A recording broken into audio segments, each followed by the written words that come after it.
با سلام مجدد عزیزان گلم بر چینل درمان طبیعی صفا آوردین. یک بار دیگه بسیار خوشحال هستم که افتخار همکلام شدن با شما عزیزای دل دارم. از حمایتتان یک جان تشکر. کامنت های زیبایتان میگیرم، لایک هایتان میبینم. از اونجایی که همگی ما و شما میفهمیم که نقش یک جگر سالم و یا ناسالم در صحتمند بودن ما چقدر تاثیر داره، در قدم اول باید حتما متوجه سلامتی جگر یا امی کبد که میگن باشیم. سوال اول است که چطور تشخیص کنیم که جگر ما مشکل داره. علامات که بسیار واضح است نشان میده جگر ما با مشکل مواجه است: احساس خستگی دائمی یا یک افسردگی بی‌دلیل، ریزش موی از قسمت پیش روی سر. امی دلیل جمع شدن زهریات در جگر ما و شما می باشه. سموم که میگن یعنی مکدر میسازه جگر ما را.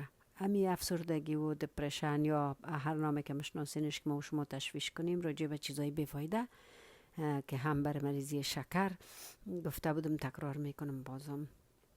اگر شوره سر داریم یا خارشای پوستی داریم یا زود دچار سرماخوردگی میشیم، مریضی های ویروسی میگیریم و بفهمیم که از تاثیر ضعیف بودن جگر ماست، چون خود جگر به ضد ویروس ها فعالیت میکنه و همچنان رنگ زرد ادرار و زرد شدن سفیدی های چشم که بعض وقتا به دقت توجه نمیشه و تلخی دهان هم در اول صبح بعد از بیدار شدن از مشکل جگر است. مثل حس نارام بودن در خواب شبانه، ایسا اگر داریم یک حس بیقراری بدون علت و بیدار شدن در جریان خواب شب یا نصف شب هم مثل یک زنگ خطر است که میتونه از باعث بینظمی فعالیت جگر باشه. و جوش صورت یا به اصطلاح بخارهای جلدی در هر قسمت پوست بدن ما یکی از علامات مشکل جگر ماست. حال باز هم مثل گذشته بعد از اینکه این علامه های مریضی جگر شناختیم، بیایین که برای رفع مشکلات بدون مراجعه به دواهای کیمیاوی از راههای ساده طبیعی با خوردنی ها و نوشیدنی هایی که با آسانی در دسترس ما هستند به جگر خود کمک کنیم تا صحتمند باشه. باور کنین عملی کردنشان نه تنها از امراض جگر ما را نگاه میکنه، بلکه برای دوباره صحتمند شدن جگرهای مریض یا مبتلا به مشکلات هم نقش بسیار عالی را بازی میکنه. خب ببینیم که از کدام کارها دوری کنیم برای جگر ما مضر هستند. اولین دشمن جگر یا کبد غذاهای بسیار سرخ شده است. عزیزای گلم، وقتی روغن های بازاری امروزی که زیاد نمیخوایم سرش گپ بزنم، خودتان بهتر میفهمین وقتی بسیار به درجه های حرارت بالا سرخ میشن، مواد امراض اونا چی بلاهایی که به سر وجود انسان نمیارن. و وقتی که غذای او قدر سرخ شده که کیفیت خود به کلی از دست میده داخل بدن ما میشه، اصلا بدن ما اونا را به حیث یک غذا نمیشناسه. و باید بگوییم ساده تر که جگر که در پلوی معده قرار داره و در هضم و تجزیه مواد مفید و جذبش به بدن ما وظیفه مهم انجام میده، سرش بسیار فشار میایه با خوردن این غذاها. آب سرد و استفاده از یخ نوشابه ها و آب سرد از درجه حرارت جگر ما که در حدود تقریبا 40 درجه سانتیگراد می باشه بسیار پایین تر است. راسن قرط میشه. عزیزا ایده به دهان خود یک مدت نمیگیرن آب که ملایمتر شود، حرارتش تغییر کنه. وجود ما بسیار گرمتر از او آب است. این در حقیقت یک تکان یا یک شاک داده میشه به جگر ما. چربی هایی که در جگر وجود دارن به اصطلاح سخت میشن و به شکل یک قشر چربی شکل میگیرن در روی جگر که ما در تصویرام دیدیم بعض اوقات. و مورد دیگه که بسیار مضر به جگر ما می باشه همین قند و شکر سفید است. این بوره سفید که ما استفاده میکنیم، همیشه کوشش کنیم از قند عسل و میوه ها استفاده کنیم. مثلا از خرما، توت خشک، همین مغزیات مثل خسته و بادام و پسته و چهارمغز و اینا هم قند دارند خود. به خاطر که شیرینی های بازاری که برای تجزیه و تحلیلش جگر ما زیر فشار می آید فوق العاده بر ما مضر هستند.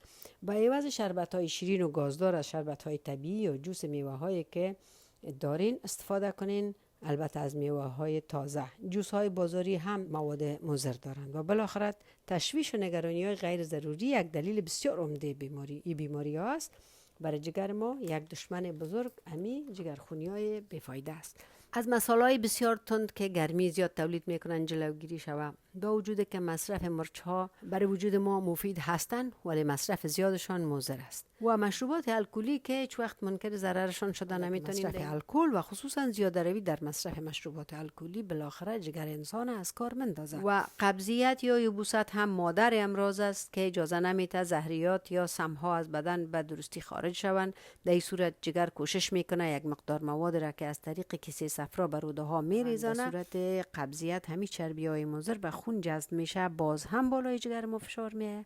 کسانی که فعالیت بدنی یعنی ورزش ندارن باید از گوشت ها کمتر استفاده کنن و به عوض گوشت های سرخ از ماهی و حبوبات استفاده کنن و همچنان غذاهای تازه و بخارپز، آب جو که با قبضیت کار جگر آسان می سازه بسیار خوب است. یک مطلب مهم که باید فراموش نشه است که مصرف مواد که ذکر شد به صورت قطعی ترکشان ممکن نیست. که استفاده از مواد خوراکی مضر مثلا به قدم اول چپسای بازاری و تمام سنک‌های پرچرب و سرخ شده، شیرینی باب و کیک و کلچه خوشمزه و شیرین را به حد اقل مصرفش برسانیم و به عوضش غذاهای طبیعی مثل سبزیجات تیره رنگ، سالادها، بادرنگ، کاهو، مولی‌های سرخ و سفید و بقیه سبزیجات که برای رفع قبضیت هم مفید تمام میشن به مصرف برسانیم. استفاده از نان جو، کدوها، بیهی، آلو بخارا، انار مخصوصا شاتوت بهترین میوه است که مثل بهترین دوا برای درمان و تداوی جگر به شمار می آید. یا آب انار برای از بین بردن چربی جگر فوق العاده مفید است. و دوای خوب دیگه بر درمان جگر مریض و چرب امی زرشک می باشه یا آب زرشک که گرم مزاج ها میتونن از استفاده کنن. زرشک سرد است عزیزا. مثلا روز 3 قاشق زرشک میتونن بخورن یا در یک گیلاس آب ایره تر کنن و بعد از 24 ساعت قابل استفاده است. و البته آب زرشک همراه یک قاشق عسل. حداقل روزانه 6 گیلاس آب عادی یا نرمال که درجه حرارتش دندانها را اذیت نکنه نوشیده شود باعث سلامتی جگر است. و خوراک‌های تشمزه و سرد یعنی طبیعتشان که سرد است مثل لیمو، انار، آلو، مالته، کینو، بادرنگ و خاکشیر و ترنجبین و جو هم فوق العاده فایده. ساختن آب جو هم در خانه ممکن است. عزیزای نازنینم، امیدوار هستم از این معلومات استفاده از میتونه بکنین. شاد و صحتمند باشین تا ویدیوی بعدی. خدا نگهدارتون.